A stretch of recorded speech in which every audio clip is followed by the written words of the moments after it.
Merhabalar. Oturlar. Burun aldымен өткен тақырыпты есіңізге түсіріп алайық. Біз өткен сабақтарда перпендикуляр түзулер және параллель түзулер туралы айтып едік. Иә? Енді перпендикуляр түзулерде қандай түзулерді айтатын едік? Bir-biriмен тік бұрыш жасап қиылысатын сызықты түзулерді перпендикуляр деп атаймыз. Перпендикуляр түзулер деп атаймыз. Түзулер деп атаймыз, иә? Олар түзулердің арасында бұрыш неше градусқа тең болу керек? Гүлзира? 90 градусқа, иә? Отыра ғой. Жарайды, суретін көрсет тақтаға. Ал Айтжан келу.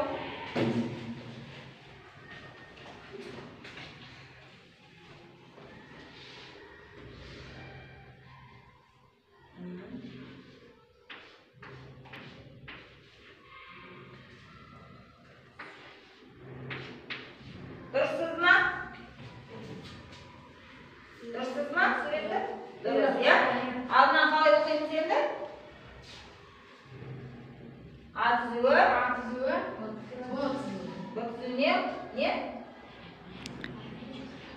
Перпендикуляр, иә? Демек, мынау перпендикуляр белгісі деп айтқанымыз. Отыра ғой жарайсың. Келесі енді параллель түзулер деген бар еді.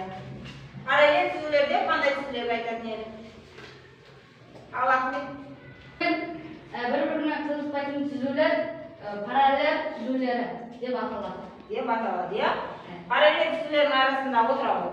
Бұрыш неше градусқа тең болады бізде? Ал Сәкен айтам. 0 градусқа тең, иә? Енді тақтаға көмісіз көрсетеді параллель түзулерді аламыз.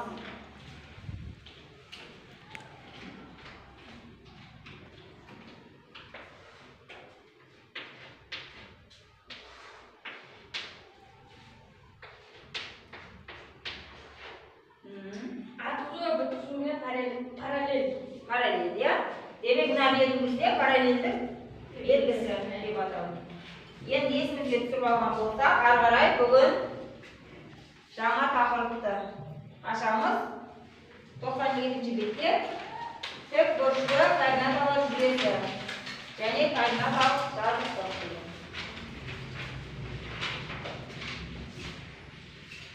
Жазамыз тақырыпты.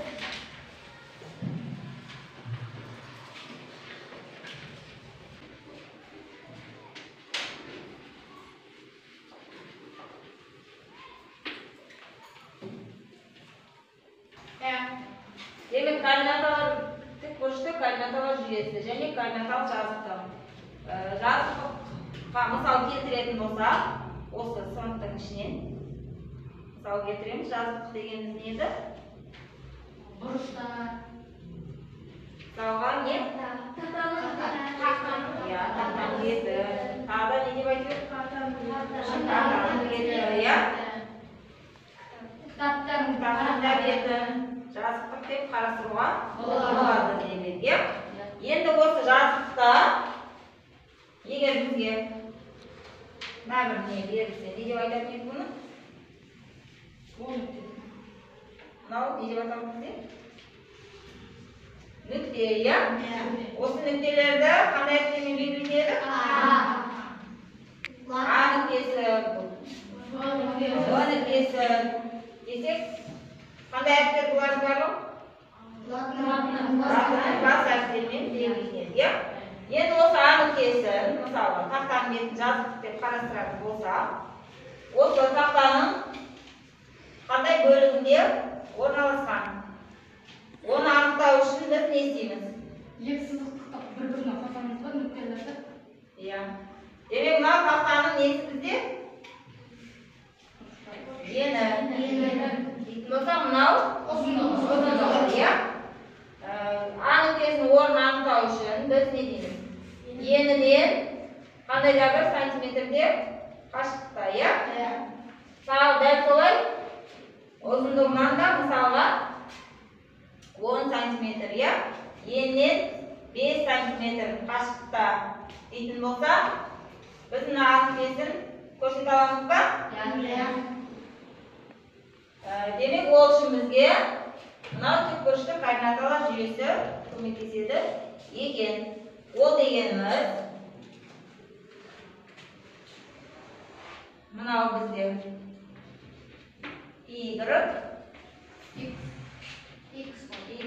Ya, бұлар өзара қалай орналасқан? Бұрыш жасап. Сондықтан да бұл тікбұрышты координаталар жүйесі, ya. Демек мына жерде олардың қиылысу нүктесін О, яғни бұл жерде 0 деген сан бар. Енді осы О нүктесінен жоғары қарай бізде бірдей қашықтықта оң сандар орналасады. Және 1, 2, 3, 4, 5 деп бойына жазып шығамыз. Енді О нүктесінен оң жаққа қарай ол жерде де оң сандар орналасады.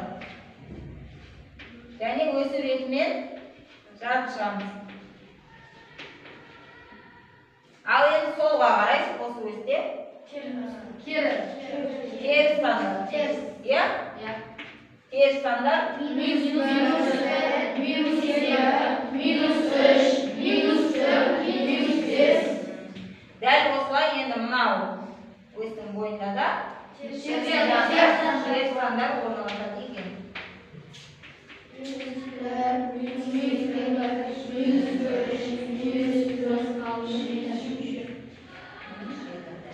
Демек енді бізде мына қарап тұрсақ О, Y деген өс пайда болды, ya? О, Y өсін біз ординаталар өсі деп айтамыз. Мынау О, X өсі, немесе абсциссалар өсі деп аталады. Енді осы координаталық жазықтықта қандай да бір нүктені белгілеу үшін, мысалы А нүктесі координаталары 5-те 3 болатын болсын. 5 дегеніміз OX өсінің бойынан ізделінеді бізде, ал 3 дегеніміз OY өсінің бойынан ізделінеді. Демек 5X-тің бойындағы 5-тен жоғары қарай көтерілеміз. Және мына OY өсінің бойындағы 3-тің тұсынан тоқтаймыз. Және сол 3-тен абсцисса өсіне параллель етіп, үзік сызықтармен көрсетеміз. Екеуінің қиылысқан нүктесі бізде А нүктесі болып табылады екен. Және бізде координаталық жазықтықты 4 ширекке бөлеміз. Мына бізде бірінші ширек, екінші ширек, үшінші ширек, төртінші ширек. Егер берілген нүктенің координаталары оң сандар болатын болса, ол бірінші ширекте орналасқан болады. Ал координаталары X теріс таңбалы, Y оң таңбалы болатын болса, ол екінші ширекте орналасқан болады. Егер берілген нүктенің координаталары екеуі де теріс таңбалы болатын болса, ол үшінші ширекте орналасады. Ал егер де X оң таңбалы болып, Y теріс таңбалы болатын болса, ол төртінші ширекте орналасады. Енді дәптерімізге осы координаталық жазықты әдемілеп сызамыз. Мына сандардың арасындағы қашықтықты бірдей 2 торкөзден тастап сызып шығамыз.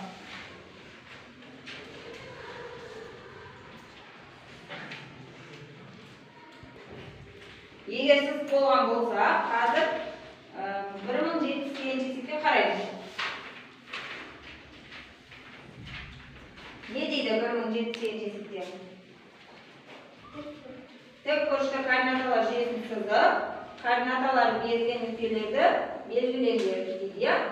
Демек мына тақтадағы тұрған координаталық жазықтықта осы берілген нүктелерді көрсетеміз. Және өзіміз нүктелерге ат қоямыз. Мына жерде көрсетілмеген, ya? Демек бірінші X2, Y3 дейді. Динара кел.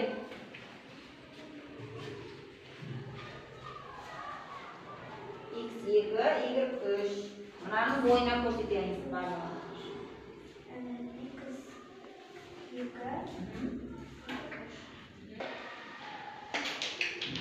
А нүктесі, ya. Екінші, дайын отырамыз. Al, қарақат. Отыра қой. Динара, отыра қой. Қарақат келе қой.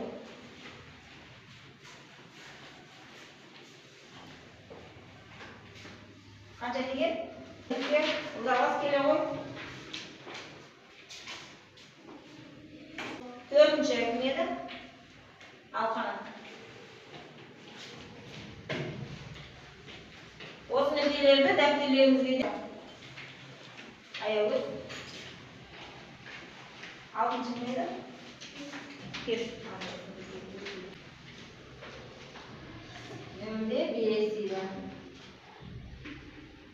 5 нан үлкен. 1710 дейді. Ауызша ондайын.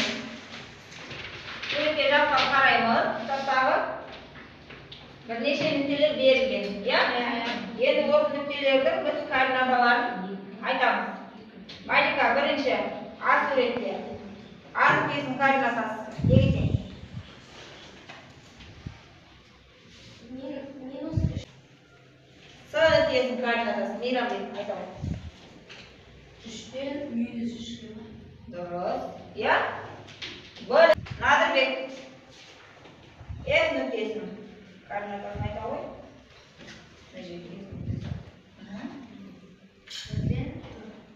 Бірде 4 дұрыс па? Дұрыс, отыра ғой. Айсұлу. Л нүктесінің координатасы. 3-тен 1. Дұрыс айтты ма? Х өзінің бойында болса 3-тен 0 болды. Шатаспаймыз. Сәкен. К нүктесінің координатасы қандай екен? -7-ден 0-ге. Дұрыс па? Дұрыс, Ең соңғы Л нүктесін айтжан айтады. -3. Енді біз отырамыз.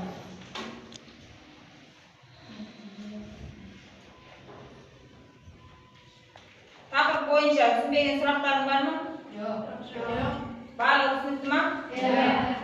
Олай болса, үй тапсырмасы ретінде 1080 және 1081 есептерді орындап келеміз.